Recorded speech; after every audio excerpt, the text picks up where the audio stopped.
আমি সজীব ওয়াজেদ জয় বলছি। আপনারা জানেন, আপনারা নিজের চোখে দেখতে পেরেছেন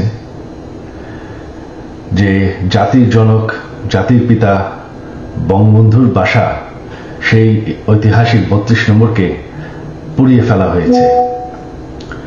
এই প্রটেস্টার তো বলবো না, এই মব জাতির পিতার বাসাকে পুড়িয়ে ফেলায়।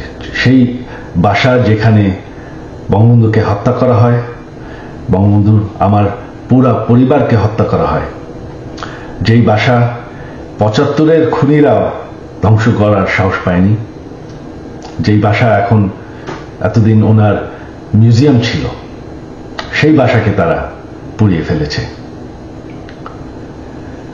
বঙ্গবন্ধু একটি দলীয় বিষয় না, বঙ্গবন্ধু হচ্ছেন জাতির পিতা। বঙ্গবন্ধু না থাকলে আজকে আমরা বাংলাদেশ হতাম না, আজকে আমরা পাকিস্তান হয়ে থাকতাম।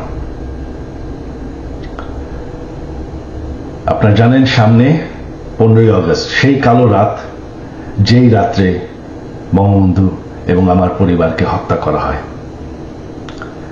আমার আহ্বান বাঙালি জাতির কাছে যে আপনারা যদি স্বাধীনতার চেতনায় বিশ্বাস করেন, আপনারা যদি বাংলাদেশকে ভালোবাসেন, আর এই যে বাংলাদেশে বাস করছেন এটাকে মেনে নেন যে বঙ্গবন্ধু আপনাদেরকে স্বাধীনতা দিয়েছে, আমাদেরকে স্বাধীনতা দিয়েছে।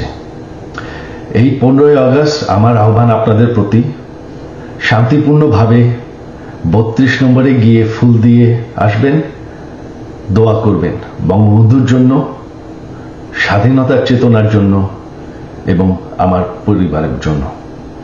এই হলো আমার আহ্বান আপনাদের প্রতি। ধন্যবাদ। জয় বাংলা, জয় বঙ্গবন্ধু।